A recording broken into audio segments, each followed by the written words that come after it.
Bismillahirrahmanirrahim. Assalamualaikum warahmatullahi wabarakatuh. Bagaimana kabarnya hari ini? Alhamdulillah luar biasa. Tetap semangat. Allahu Akbar. Iya. Semoga siapapun yang melihat video ini, dimanapun kalian berada, semoga diberi kesehatan jasmani maupun rohaninya. Nah, alhamdulillah kalian sudah berdoa dan sudah semangat. Ibu harap kalian dapat mengikuti pembelajaran pada pagi hari ini dengan semangat. Kira-kira ada yang tahu nggak hari ini tuh di pertemuan ini kita membahas apa? Lanjutan dari kemarin kan sudah belajar surah Al-Fatihah, An-Nas, Al-Falaq, dan Al-Ikhlas. Hari ini kita lanjut ke surat selanjutnya, yaitu surah Al-Lahab. Ada yang tahu nggak arti dari surah Al-Lahab itu apa? Belum? Baik, Al-Lahab itu artinya gejolak api. Kemudian coba ibu mau dengar salah satu dari kalian menyebutkan atau membacakan ayat pertama dari surah Al-Lahab. Ya, silakan dibaca. Benar.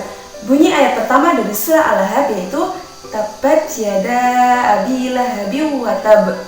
Nah, surah Al-Lahab itu merupakan surah ke-111 dalam Al-Quran. Kemudian surah Al-Lahab itu terdiri dari 5 ayat. Kemudian tentang surah Al-Lahab lagi nih, yang terakhir, surah Al-Lahab itu tergolong surat Makkiyah. Ada yang tahu nggak arti dari apa itu Makkiyah? Kenapa surah Al-Lahab dinamakan surah Makkiyah? Benar, karena diturunkan di kota Mekah. Yuk anak-anak, kita sama-sama membaca surah Al-Lahab bersama-sama ya. A'udzu billahi minasyaitonir rajim. Bismillahirrahmanirrahim. Tabbat yada abi lahabin wa tab. Ma aghna 'anhu maluhu wa ma kasab.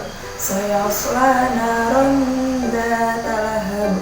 Wa imra'atuhu hammalatal hatab fi jidha hablum min masad.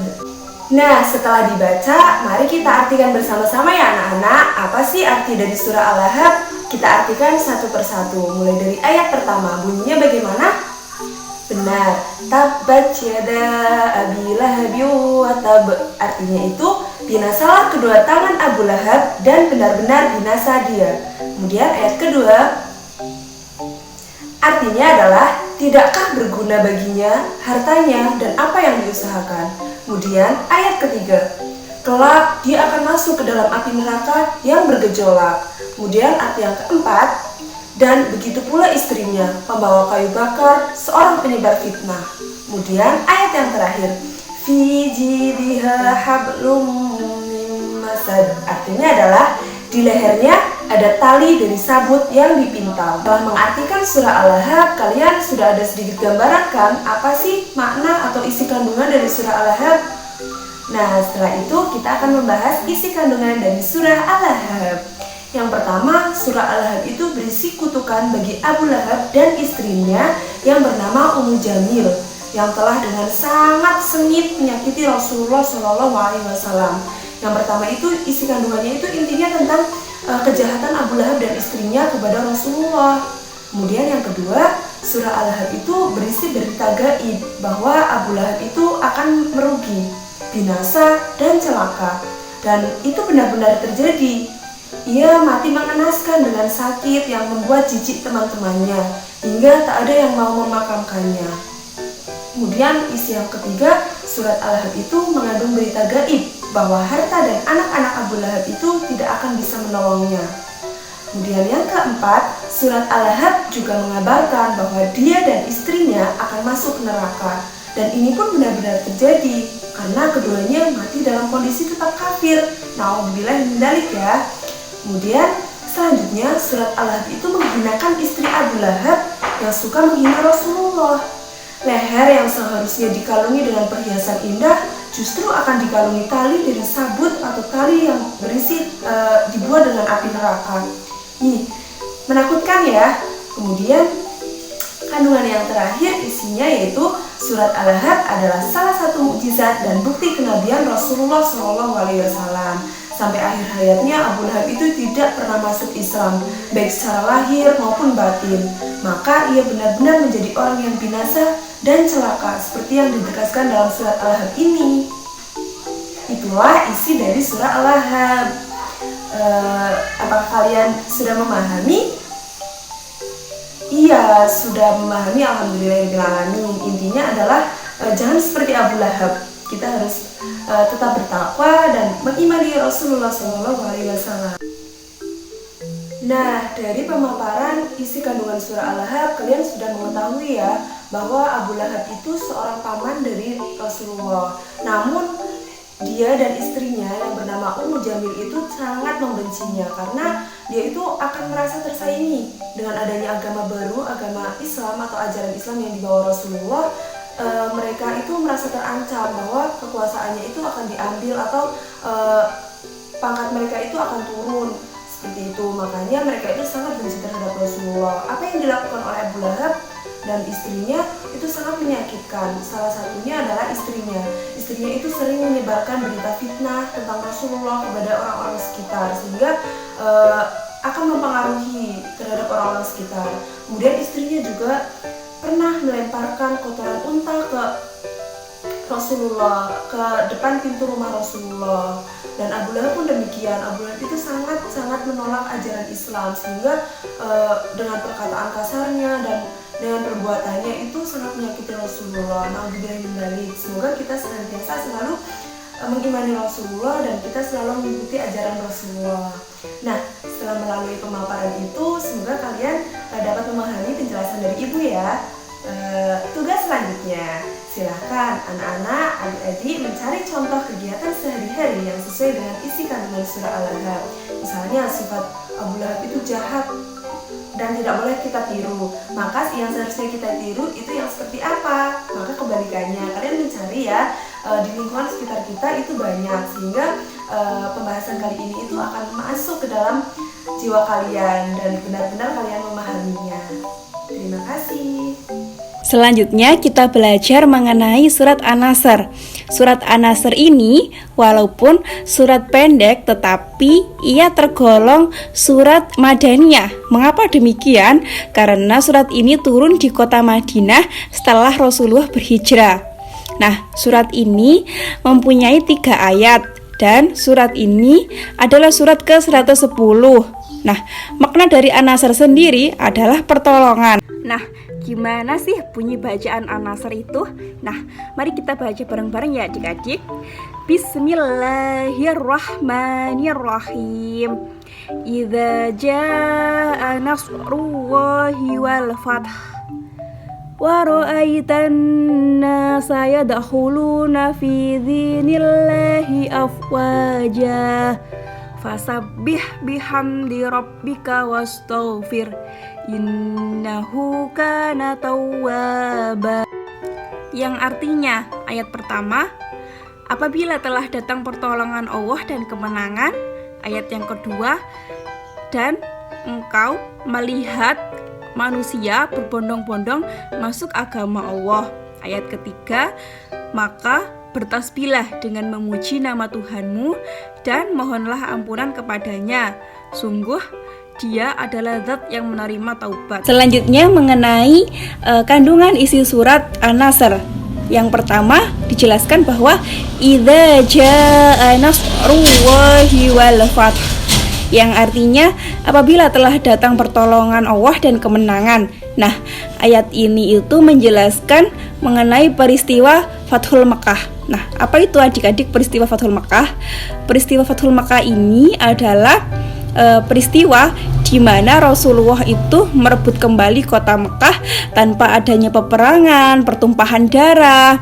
Nah, jadi kemenangan ini itu dari Allah. Kemudian ayat yang kedua, wa ra'aitan nasa yadkhuluna fi dinillahi afwaja, dan engkau melihat manusia berbondong-bondong masuk agama Allah. Jadi pada saat itu orang kafir Quraisy berbondong-bondong masuk agama Islam dengan ikhlas, dengan senang hati, dengan tenang. banyak sekali orang-orang masuk agama Islam. Ayat selanjutnya, fasabbih bihamdi rabbika wastaghfir innahu kana tawwaba, yang artinya maka bertasbihlah dengan menyebut nama Tuhanmu dan mohonlah ampunan kepadanya, sungguh dia adalah zat yang maha menerima taubat. Jadi Rasulullah kan mendapatkan pertolongan atas kemenangannya merebut kembali kota Mekah. Nah, lalu Allah menyuruh Nabi Muhammad untuk bertasbih dan memohon ampunan bagi siapa? Bagi dirinya sendiri, bagi dirinya Nabi Muhammad, bagi umatnya, umat Islam yang beriman, dan bagi orang kafir yang bertaubat yang sudah masuk Islam. Nah, jadi adik-adik, pada intinya apabila kita sudah mendapatkan kesenangan atau pertolongan dari Allah, maka hendaknya kita itu bersyukur dengan bertasbih dan memohon ampunan kepadanya. Kemudian dapat kita simpulkan dari materi surat An-Nasr tadi bahwa Allah itu telah memberikan kemenangan, pertolongan kepada Nabi Muhammad. Lalu Nabi Muhammad itu diminta untuk bersyukur dengan bertasbih dan memohon ampunan pada Allah. Nah, kita sebagai umat Islam juga begitu. Ketika kita mendapatkan kesenangan, pertolongan, kita juga harus bersyukur dengan bertasbih dan memohon ampunan pada Allah. Adik-adik, silakan mencari contoh kegiatan sehari-hari yang sesuai dengan isi kandungan surat An-Nasr. Selanjutnya adalah surat Al-Kafirun. Surat Al-Kafirun tergolong surat Makkiyah karena surat ini diturunkan ketika Nabi Muhammad tinggal di kota Makkah. Surat Al-Kafirun sendiri terdiri dari 6 ayat. Dan juga surat Al-Kafirun adalah surat ke-109. Al-Kafirun sendiri artinya adalah orang-orang kafir. Nah, ini adalah contoh dari surat Al-Kafirun. Saya akan membacakannya. Nah, Bismillahirrahmanirrahim.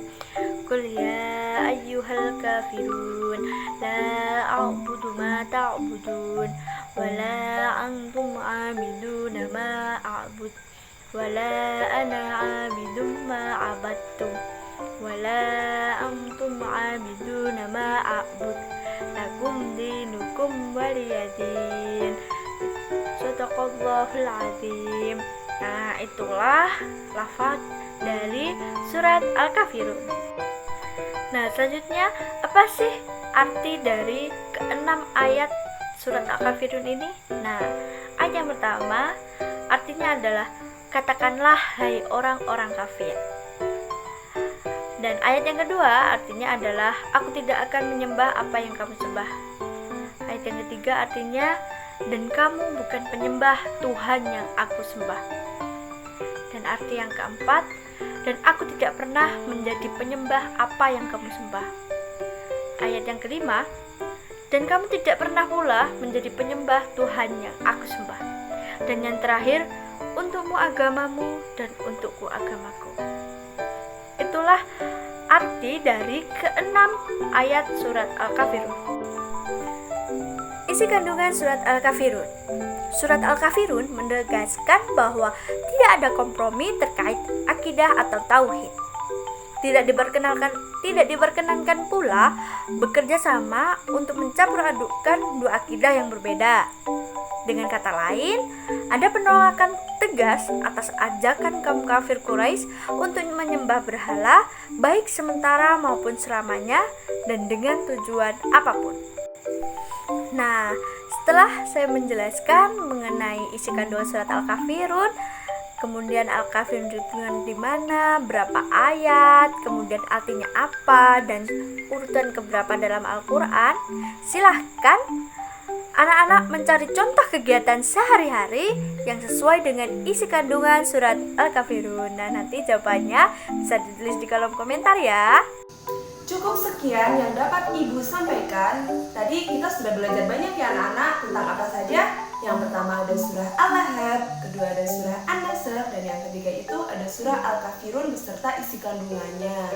Ibu harap kalian semua itu dapat mengamalkan isi kandungan dan mengambil pelajaran untuk diterapkan dalam kehidupan sehari-hari. Nah, semoga dapat bermanfaat ya anak-anak semua. Sebelum menutup pembelajaran kali ini, mari kita tutup dengan doa kafaratul majlis. Berdoa bersama-sama ya. Bismillahirrahmanirrahim. Subhanakallahumma wa bihamdika asyhadu an la ilaha illa anta astaghfiruka wa atubu ilaik. Wassalamualaikum warahmatullahi wabarakatuh.